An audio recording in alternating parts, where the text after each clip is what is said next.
할렐루야. 주의 은혜로 여러분들을 다시 뵙게 되었습니다. 참 감사합니다. 그리고 오늘은 아닌데 일주일 동안 쨍하고 맑은 날씨를 주셔서 너무 감사하고 좋았습니다. 이것이 당연한 것이 아님은 우리가 그러한 날씨를 즐기고 누릴 수 있도록 우리에게 건강한 몸과 또 좋은 환경을 주셨기 때문에 더 감사를 드리지 않을 수 없습니다. 주중에 점심을 먹으러 갔습니다. 우리 교역자님들과 식당에서 밥을 먹었습니다. 저는 다른 거 시켰고요. 우리 교역자님들은 돌솥 비빔밥 드시고 싶다고 그거 시키셨습니다. 그 식사가 나왔는데요. 이게 돌솥이라는 게 이 그릇을 달궈서 나오는 거기 때문에 이렇게 타는 소리가 나면서 음식이 나옵니다. 그리고 제가 보니 이미 탔습니다. 냄새가 탄 냄새입니다. 우리는 기독교인들은 그 음식을 먹기 전에 반드시 기도를 하고 먹습니다. 하나님이 주신 것에 대해서 감사하고 먹죠. 심지어는 커피 한 잔을 마셔도 물을 마셔도 기도하며 먹습니다. 그런데 돌솥 비빔밥이 타고 있습니다. 기도를 빨리 해야죠. 더 죽어가기 전에. 근데 저는 이제 그거 안 시켰으니까 여유가 만만한데 두 분이서 기도하시는 거를 보면서 제가 그런 생각을 잠시 했습니다. 기도가 제대로 될까? 밥이 타고 있는데. 그리고 기도하는 순간에도 지지직거리는 소리가 귀에 들릴 텐데 온전한 식사 기도가 될까? 물론 어떻게 기도하셨는지 확인할 길은 없지만 살짝 빠른 감이 없지 않아 있었다고 느껴졌습니다. 그리고 제 마음속에 그런 생각이 들었습니다. 혹시 이렇게 우리도 타는 돌솥 앞에서 드리는 기도처럼 하나님 앞에 예배를, 하나님 앞에 물질을, 하나님 앞에 기도를 그렇게 드리고 있는 것은 아닐까? 세상의 바쁜 일들과 세상에 해야 할 일들, 그리고 내 마음속에서 벌어지고 있는 여러 가지 상황들, 그 앞에서 황급히 예배를 드리고 예배 이후의 일들에 대해서 온 마음을 쓰면서 자꾸 힐끗힐끗 뒤를 돌아보는 그러한 자세로 하나님을 섬기는 것이 혹시 아니었을까? 그런 생각이 들었습니다. 우리는 지금 예배를 드리고 있습니다. 예배는 본질적으로 하나님을 경배하고 하나님께서 우리에게 베풀어 주신 구원의 은혜에 대한 감사의 마음으로 하나님께 우리 자신을 보여드리는 것이 예배입니다. 이 시간 소원하기는 하나님께서 이 성전에 우리만 남겨두시지 않기를 소원합니다. 하나님께서 이곳에 함께 계셔서 우리의 예배를 받아주시고 우리를 위로하시고 우리에게 은혜와 복을 내려주시기를 간절히 소원합니다. 믿는 사람들은 다 예배자입니다. 늘 강조하지만 예배는 보는 것이 아니라 드리는 것입니다. 그런데 사실 우리가 1년이면 물론 공예배가 많이 있지만 지금 여러분이 올리고 있는 11시 예배를 기준으로 봐서 1년이면 이런 예배를 52번을 드리게 됩니다. 10년 교회를 다니면 520번 예배를, 그것도 대예배를 그렇게 드리게 됩니다. 그러면 우리가 모든 일에는 익숙해지기 마련이고요.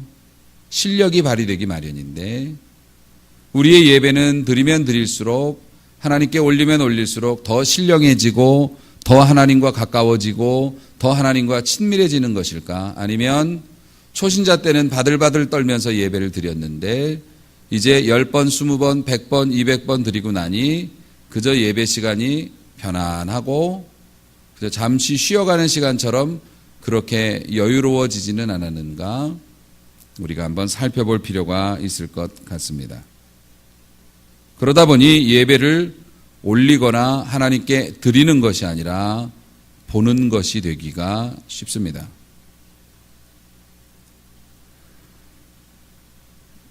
예배를 드리는 것이 아니라 보는 교회의 특징은 항상 뒷자리가 먼저 찬다는 것입니다. 탈출이 용이한 그런 자리. 특히 뒷자리는 자기를 보는 사람이 없고 또 전체적인 것을 다 볼 수 있습니다. 앞자리에 앉으면 뒤에 누가 왔는지 궁금해도 돌아보기도 그렇고 시야가 제한적이기 때문에 별로 앞자리를 선호하지 않죠. 근데 이상하게 공연에 있어서는 앞자리가 비싼데요. 예배는 이상하게 뒷자리가 좋은 자리라고 생각하는 경향이 있는 것 같습니다.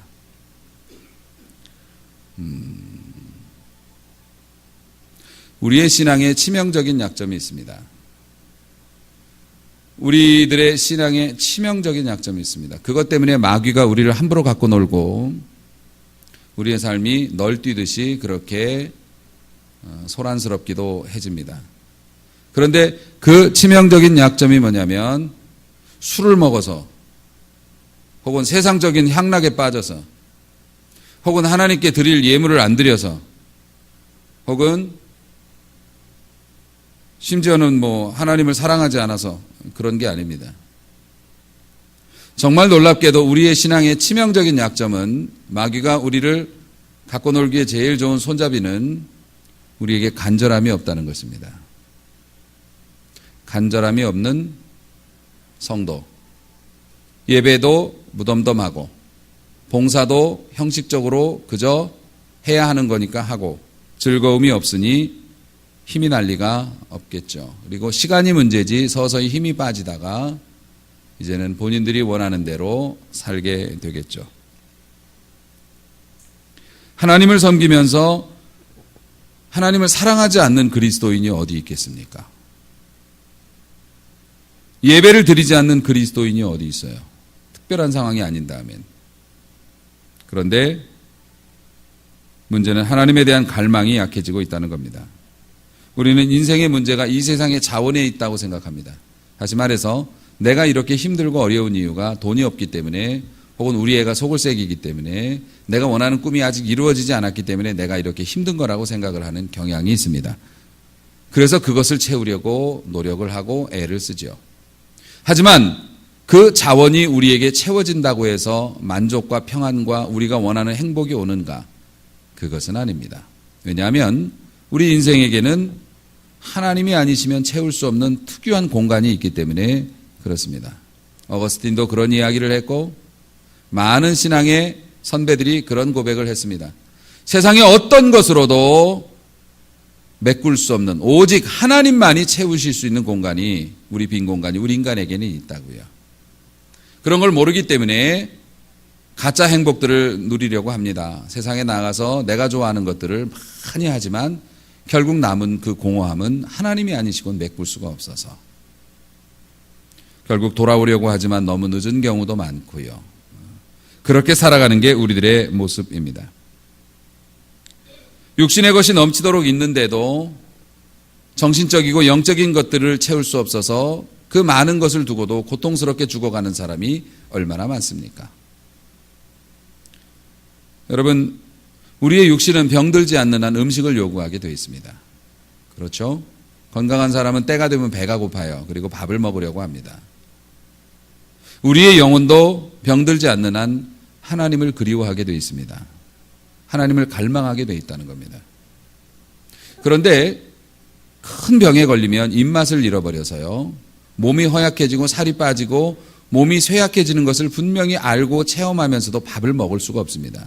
병에 걸려서 그래요.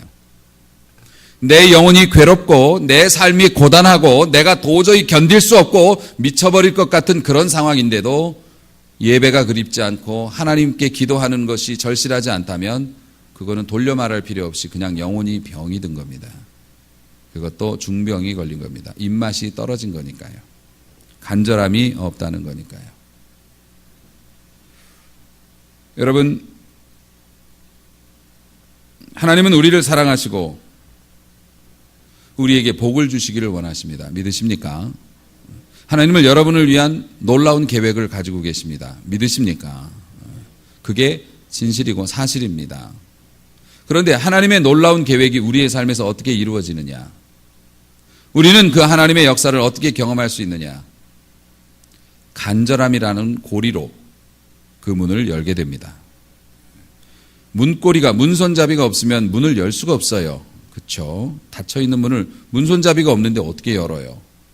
우리는 간절함이라고 하는 그 문고리로 하나님의 축복의 문을 열게 됩니다.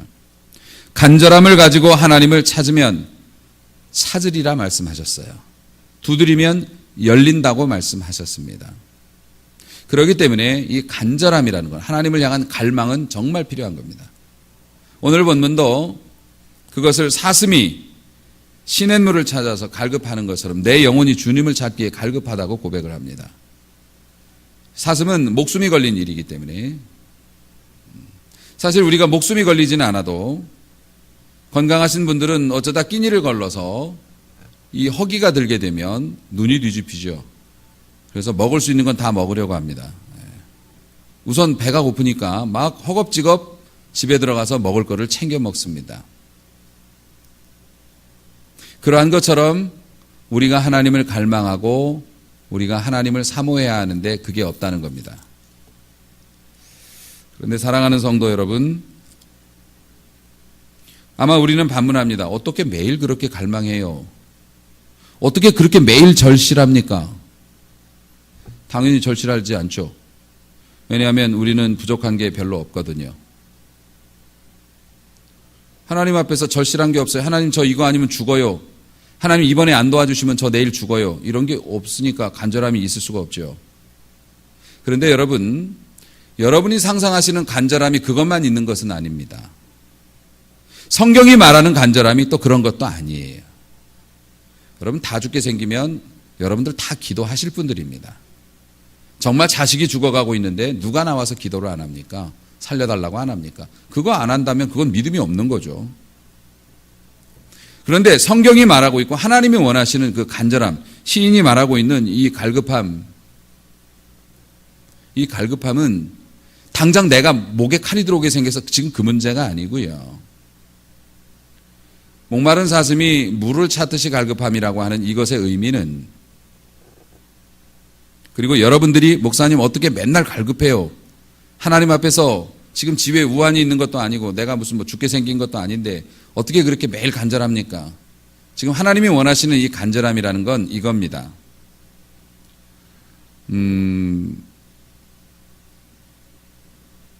여러분이 한 주간 동안의 삶을 통해서 그 갈망이 생기게 돼요. 어떤 사람을 사랑하라고 우리가 말을 했을 때 내가 저 남자를 사랑해야지라고 말하면 이제부터 사랑할 거야 그런다고 사랑이 생깁니까? 정말 그렇지 않아요. 다 사연이 있는 거고 감정이 느낌이 있는 거고 내 마음에 들어오는 게 있어야 내 마음에 사랑의 감정이 싹 드는 거지, 선언한다고 해서 사랑이 되는 건 아니죠. 갈망할 거야 라고 선언한다고 해서 갈망이 되는 건 아닙니다. 자, 오늘 성가대가 은혜로운 찬양으로 하나님께 영광을 돌렸습니다. 요즘 우리 성가대 보면 제가 아주 너무 좋습니다. 목회하길 잘했다는 생각이 자주 듭니다. 정말 헌신적으로 또 착실하게 지휘자님의 지도를 따라서 열심히 하고 있어서 정말 좋습니다. 성가대가 특별한 찬양을 드리고 싶었습니다. 부활절 찬양처럼 어느 한 주일을 정해서 이번에 정말 멋진 찬양으로 막 한번 정말 열심히 찬양해서 영광을 돌릴 거야 라는 그런 결심을 서로 했어요. 그러다 보니 연습 시간이 부족해요. 이제 특별한 찬양을 해야 되니까. 그래서 평소에는 연습하는 시간이 정해져 있지만 우리가 한 주간 동안 새벽마다 나와서 연습을 합시다. 다들 시간이 없으니까 우리가 새벽 예배 끝나고 1시간씩, 너무 놀라지 말아요. 그러겠다는 게 아니니까. 너무 심각하죠. 새벽 예배 마치고 1시간씩 우리가 연습을 해봅시다. 얼마나 어렵겠어요. 얼마나 힘들겠어요. 혹은 밤에 다 퇴근하고 밤 10시부터 11시까지 성가대 매일 모여가지고 연습합시다. 막 그래서 어떤 분은 교회 와서 잠을 자면서까지 그렇게 해서 일주일 동안 막 열심히 연습을 했어요. 정말 열심히 연습했어요.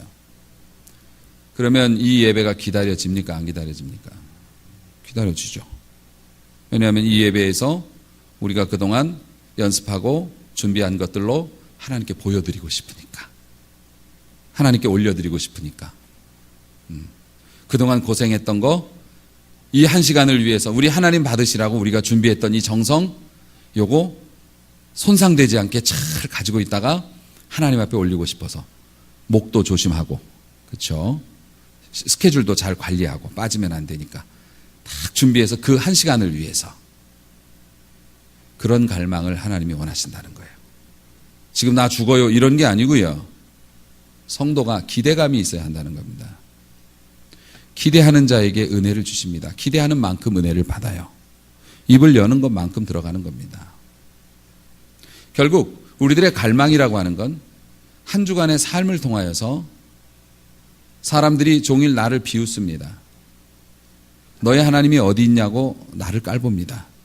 너 그런 식으로 너 예수 믿는답시고 그런 식으로 사업하면 너 안 될 거라는 얘기를 들었습니다.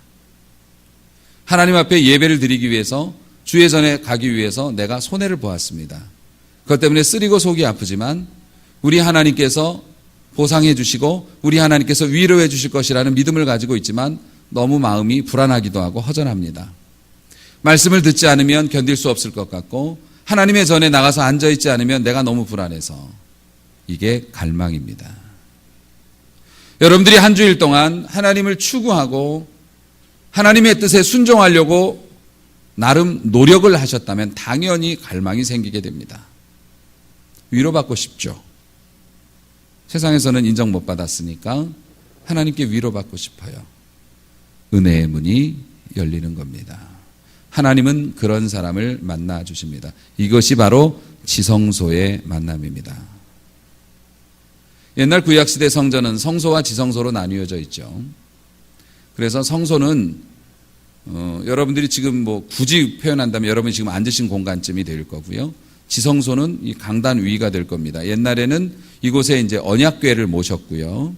그리고 이 성소와 지성소는 항상 차단이 되어져 있어서 일반인들이 접근을 못했습니다. 하나님의 임재의 상징이기 때문에 실제로 경거망동하다가 불에 타 죽은 사람도 있었으니까. 1년에 한두 차례 제사장 중에서도 대제사장만 철저하게 준비를 하고 목숨 걸고 들어가는 곳이 지성소였습니다. 하나님을 만나는 일. 그런데 우리 부활하신 주님께서 성소와 지성소의 구분을 없애주셨죠. 예수의 피를 힘입어 나아가면 누구나 하나님의 임재를 경험하고 하나님을 직접 만납니다. 할렐루야. 여러분, 교회 마당을 밟는 사람이 있다고 합니다. 미국에서는 그런 사람들을 벤치워머라고 얘기하죠. 엉덩이로 교회 의자만 따뜻하게 만드는. 벤치워머가 구원 받을까요? 못 받을까요? 구원 받습니다. 예수님을 믿어도 여러분이 절실하게 신앙생활을 못할 수 있습니다. 마당만 밟는 자도 하나님께서 선택하신 자라면 구원 받습니다. 하지만 지성소에 나와서 하나님을 경험하는 사람하고 마당만 밟는 사람하고의 삶이 같을 수가 없습니다. 지성소에 나와서 하나님을 만납니다. 하나님이 주시는 온갖 풍성한 것과 우리의 생각을 뛰어넘는 하나님이 주시는 좋은 것들로 인하여서 흥미진진한 인생을 삽니다. 그러나 마당만 밟으면 하나님이 예뻐해 주시고 사랑해 주시기는 하지만 하나님이 주시는 특별한 것들을 맛볼 수가 없죠.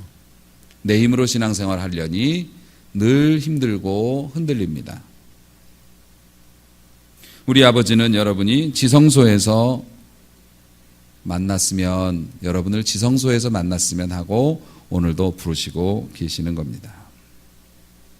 사랑하는 성도 여러분, 예배는 세상에 채워줄 수 없는 영적인 양식과 하나님의 위로와 회복이 주어지는 소중한, 정말 어떤 것과도 바꿀 수 없는 귀중한 신비로운 현장입니다. 문제는 예배는 그런 성격을 가지고 있는데 우리들의 갈급함이 있어야만이 하나님이 채워주실 수 있다는 거죠. 뚜껑이 닫힌 밥그릇에는 아무리 쏟아도 담을 수가 없죠. 갈급함이라는 건 하나님의 말씀을 들어야 내가 불안이 풀리겠다고, 하나님이 말씀하시는 걸 들어야 내가 이 억울함에서 벗어나겠다고, 내가 한 주일 동안 믿음으로 사느라고 너무 힘들었는데 하나님이 격려해 주시는 말씀 들어야 나 또 그렇게 살겠다고, 제발 좀 알려달라고 순종하고 싶으니까, 이게 간절함이니까요. 여러분, 저는 목회자로서 가장 민감한 부분이 예배와 안수기도입니다. 세상이 아무리 성령의 시대가 되고 신약시대 은혜의 시대가 되었어도 저는 하나님께서 예배를 통해서 신령한 은혜를 내리신다고 믿고, 그리고 안수기도를 통해서 하나님의 역사가 일어난다고 믿고 있습니다.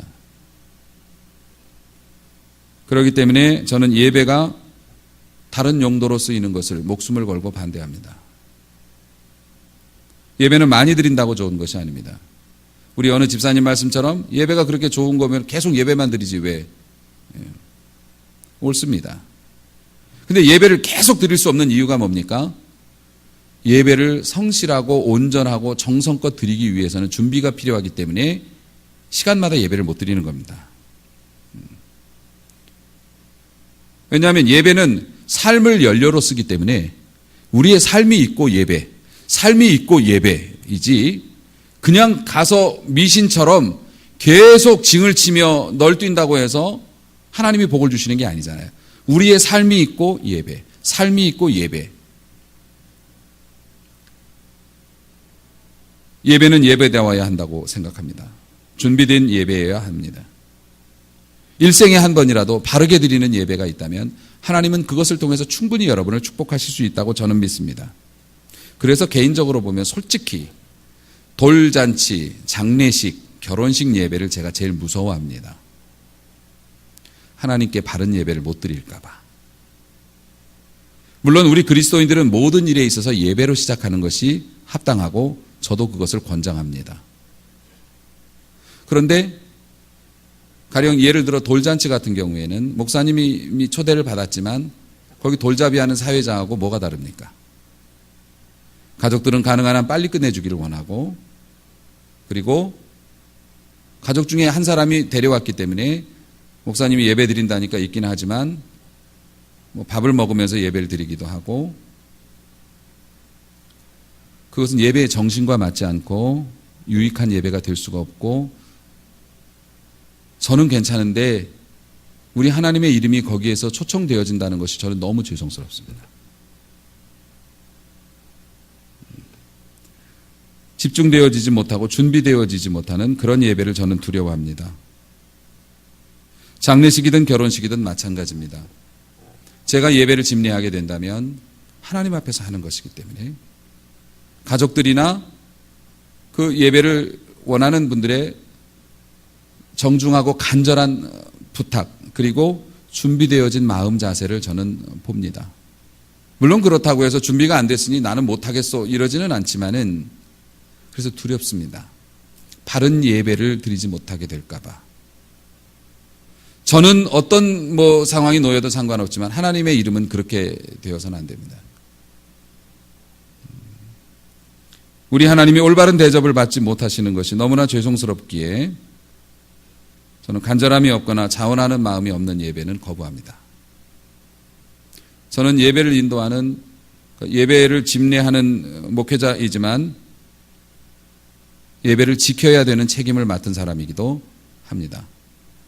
예배의 경건성, 그리고 예배는 하나님 앞에서 하는 것이기 때문에 올바른 준비와 섬김의 자세가 되어 있을 때 저는 예배를 드리고 싶습니다.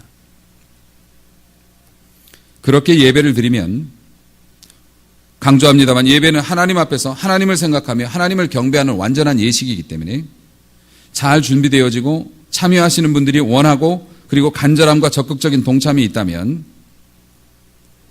장례식에서 그렇게 예배를 드리면 인간의 말로 형언할 수 없는 하나님의 은혜가 가족들에게 임합니다. 진정한 위로와 치유의 역사가 나타납니다. 돌잔치에서 여러분들이 그렇게 정성껏 하나님이 기뻐하시는 예배를 정성으로 구별해서 드리면 부모에게 큰 믿음을 주시고 그 자녀를 기를 때 위기 상황마다 믿음으로 자녀를 수호할 수 있는 부모로 거듭나게 될 것입니다. 저는 믿습니다. 정성껏 경건하고 거룩한 마음으로, 사모하는 마음으로 결혼 예배를 여러분들이 청한다면, 그렇게 예배를 드린다면 그 가정의 평생에 하나님이 주인이 되어주시고 신랑과 신부에게 하나님께서 끊임없는 은혜를 베푸시며 선한 길로 이끌어 주실 것이라고 저는 믿습니다. 그래서 예배는 소중한 것이고 예배는 특별한 것이고 예배에서 모든 능력이 나옵니다.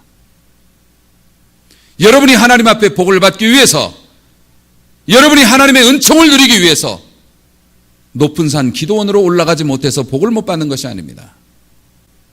오늘 우리에게 주어지는 매번의 예배의 기회에 성가대도, 연주자들도, 또 기도를 준비하는 분들도, 말씀을 준비하는 저도, 이 자리에 앉아있는 여러분들도 예배에서 예배의 주인공, 다시 말해서 예배를 보실 수 있는 분은 하나님밖에 안 계십니다. 우리 모두는 하나님의 무대에 올라가 있고 하나님은 우리의 모습을 지켜보시는 겁니다. 그리고 흡족히 영광을 받으실 때 하늘의 문이 열리고 예배를 통해서 공급되는, 여러분에게 필요한 모든 은혜와 복이 예배를 통해서 공급되어지는 것을 여러분이 경험하게 된다는 것입니다. 그러므로 사랑하는 여러분, 저는 여러분이 원하시면 제 몸의 일부라도 떼어드릴 수 있기를 목회를 시작하면서 그런 제목을 가지고 기도했습니다. 쓸 게 얼마나 있을지는 모르겠지만 저는 젊어서부터 그렇게 늘 기도하며 살았습니다. 우리 성도들을 위해서 내 몸이라도 떼어줄 수 있는 그런 목사가 되고 싶다고. 하지만 여러분을 위해서라면 여러 날 잠을 못 자거나 내 몸이 부서져도 원하시는 거 있으면 제가 순종하겠지만 예배는 양보할 수 없습니다. 안수기도도 역시 마찬가지입니다. 안 받는 것보단 낫겠지. 저는 그런 거를 거부합니다. 그리고 그냥 가기 뭐하니까 안수나 해주세요. 저는 그런 안수도 거부합니다. 여러분이 제가 손을 얹을 때 그것은 제가 손을 얹는 것이 아니라 하나님께서 능력을 주시고 하나님이 약속을 주신다고 믿고 저는 손을 얹기 때문에 안수기도를 받으시는 분들도 간절한 마음과 경건한 마음으로 준비하고 정중하게 요청하시는 것이 은혜롭습니다. 덕이 되고요. 여러분들, 앞으로도 우리가 신앙생활 함께 하겠지만 제가 우리 교회에 처음에 오시는 성도님들이나 등록하시는 모든 분들에게 그분의 신앙 경력이 어떻든지 간에 제일 첫 번째로 드리는 말씀이 있습니다. 우선 예배를 잘 드리십시오. 봉사도 나중이고요. 교제도 나중입니다. 예배가 정기적으로 고정적으로 그리고 예배에서 은혜를 받아야 합니다. 심지어는 청빙되어지는 교역자들에게도 그렇습니다. 먼저 예배를 잘 드리고 예배에서 은혜를 받지 않고 어떻게 사역을 합니까? 예배에서 은혜 받는 사람이 되세요. 여러분들에게 그것을 말씀드리고 싶고 저는 그것이 하나님의 뜻이라고 생각을 합니다. 이해할 수 없고 깨달을 수 없는 역사가 나타납니다. 치유와 회복의 은혜가 나타납니다. 회개와 헌신과 결단이 생겨납니다. 영적인 사건들이 매주 온 세계의 교회에서 예배 중에 지금도 일어나고 있습니다. 우리 교회에서도 일어나기를 원하고 우리 교회가 하나님의 임재를 체험하는 그런 예배를 드림으로 얼떨결에 지나가다가 시간 돼서 우리 성전에 들어온 사람조차도 그 하나님의 임재 앞에 두려움을 느끼고 목사의 음성이 아니라 하나님이 여기 계신 것 같다라는 느낌으로 하나님의 위엄 앞에 압도당하는 예배가 우리 안에 드려질 수 있기를 원합니다. 우리 교회가 그것을 위해서 준비되어지고 쓰임받는 교회가 되었으면 좋겠고 반주자들도 또 성가대도 안내위원도 설교자도 기도자도 방송실도 모든 역할들이 그 예배에 철저하게 준비되고 정성으로 드려지는 예배 하나가 되어서 그런 경험을 맛보았으면 좋겠습니다. 사랑하는 성도 여러분, 오늘 우리에게 주신 하나님의 말씀입니다. 내 영혼아 네가 어찌하여 낙심하며 불안해하는가?